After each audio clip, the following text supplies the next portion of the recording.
ผมน้ำหนักก็โดนชิงทิ้งไอ้ six pack กันเองเอาไว้นะเอาเราสวยตอนนี้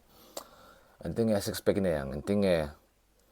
EF มาสัลคาร์อนล่านังเอาสเปรินมีส่วนส่วน six pack กันในเทโลนี่ในเทไม่เทอีในเทโลไม่เทอาเชียร์เรามาทิ้งไอ้ฉันจู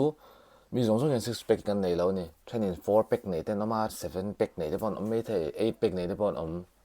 กี่ปอน six pack กันในประเทศซาระก็วันในเราภาษากันในวันกันในเวงก็เทโลฉะนั้นรูปเป็กเจนเนี่ยเรามาจนมันจนขาสูเจเนติกลำพังทีละนี้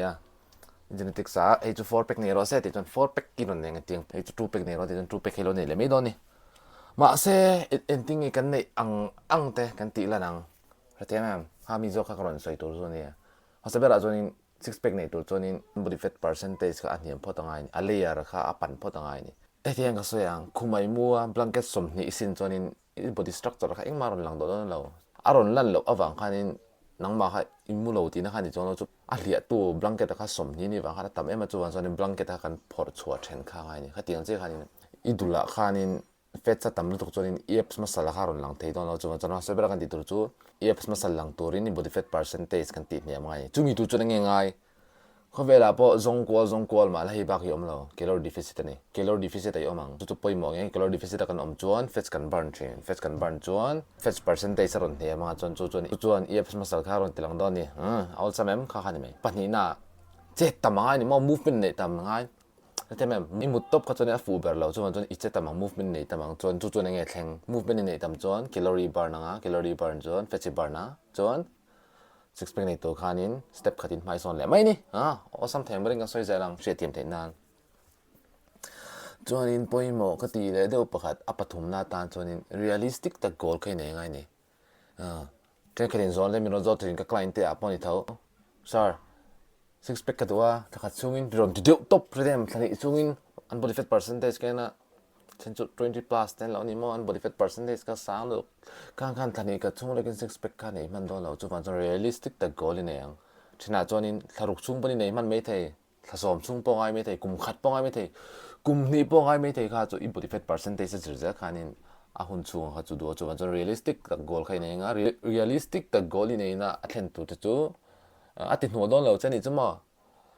body fat percentage 20 plus เวลเนี่ย six pack ถ้าขัดช่วงนี้ดูตัวนี้นี่ไหนโดนสีเราค่ะขนาดติดหัวเจ้งจน six pack ให้ไหนเรากุมกลอนทุกทีหัวบางข้านี่ก็ไหนทีแล้วนี่ใครเตียงกันจนไหนเราทุกทีจน realistic แต่ goal ให้ไหนจุดตัวนี้นังมาค่ะ on track กินด่าโดนจะนี่ใช่ที่แม่จุดไปหมด realistic แต่ goal เนี่ยครับปฐมหน้าตาไปหมดเลยแม่อันนี้อัปลีน่าหุ่นเรย์ตักทุน calorie deficit อ่ะนี่อมเวงไงตอนนี้จะฉันจะ calorie deficit อมค่ะ body fat percentage ตีเงี้ยนะกันนี่จริงๆก็ทับเลยอมชุนที่เห็นแล้วก็สวยๆแล้วจุดมันจนหุ่นเรย์เวตักค่ะมีเจ้าจงตักจนนี่อินได้ข้างไอ้เวนี่อินได้เวจางนั่นจุด six pack เนี่ยใครดูเวต่อเสียจุดมันจนอินได้เวจางต่อแม่งแคลอรี่ดิฟิซิตอ่ะนี่อมเวจางต่อแม่งอ่ะจนนี่มาจนนี่ร้อนลั่นหุ่นคารุนเองจนอารมณ์หลังตานี่ไปหมอนี่ตกปังอาณาจนเย็บมาสละค่ะร้อนปันตะเคร์ตานี่จุดเรียกว่าเพกตะเคบstructure เล่มว่าจุลังแบบมาเสเพกเคล็บค่ะแต่ข้างในตีโดนอันที่เนี่ย bicep เรียนในตัวริงกันติกัน train ไม่เนี่ยตีอย่างที่ส่วนนี้เอฟส์มาสัลหลังตัวข้านี่อี train เวลาไม่ยังเองที่เนี่ยอี train นัง bicep เนี่ยนังแรงมากมีตั้งแต่แค่นี้เอฟส์มาสัลสวยตัวนี้เอฟส์มาสัลมาสัลดังแต่ละตัวแค่ไหน train โดนอะ rep range สมนี่สมทุ่มสมลีสมงะเล็กเดี๋ยวพอง่ายพอลเดี๋ยวพอหนอมใช่ไหมเขาเตียงข้างง่ายฉันเราintense ตะกินอติระแต่จนนี่ over ตะกติข้างไงเรามองจ้ากินเตียงไงตอนนี้ body weight ไม่มีที่ปนเตียงขาตกเอ้ยมันมาเซ่หุ่นนอนกัลจนนี่ progressive overload บกขับไปหมดเลยตามาโซนเวเจอร์กันเตียงนั้นอติระแต่จน body weight รู้ก็ตัวปนิจันเวทีอะเก็บ body weight รู้ก็ทิ้งกันมาเซ่กันไรเดียวว่า progressive overload ข้าเราไงเวเซียข้าตักขานี่ weight ตะกันเบลเวียมองใจกัน intense ตัวเวทีเตียละข้านี่มาสักข้า build เวไหมจุดเตียงหัดสตักเขามาแล้วนี่ข้างกันสวยทรงๆถ้าข้าไปหมดข้างที่ข้าเราชิ้นเสียละข้าไปหมดเจนข้าไปหมดเลยนี่จ้ะแต่อีนี่อย่างข้าส่วนข้าง่ายเว้ยนี่จ้ะหลังจริงตัวเขาจนี่2 pack แล้วนี่ปน2 pack ให้เทรนเวทจางๆไม่ยังประเทศนี้4 pack แล้วเจนี่จ้ะนี่4 pack ให้เทรนเวทจางๆไม่ยังรอนโซลเวไม่ยังโปรตีนเอชันบกจวนอิมุชันบกจวนตัวนี่มาสั่งหลังในเนี่ยเวกเทรนจางๆข้าน่ารอนเรียนแบบไม่โดนข้าจริงเจ้าข้านี่ที่เราซาคอมโลมาเซ่ consistency ไปหมดนี่ไปอะไรค่ะท่านี้คัดเล็กก็ทิลตีเททุกทิลนี่เราจนกระทิ้งสวยส่งๆถ้าเราชิ้นเสียละข้างปุ่นง่ามีก็สวยแต่ค่ะข้างใครเราชิ้นเสียงอ่ะ chin sia mol top kha chuan in om je kham don lawa iti ve kha ngai ni kha ngai ti nga chuan in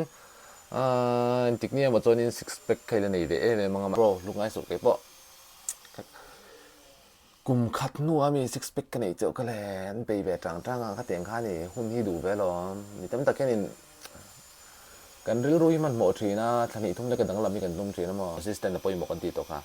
le voina ka video te try tia ngai na zong te ni chuan in likeและ subscribe te comment te po kha pek the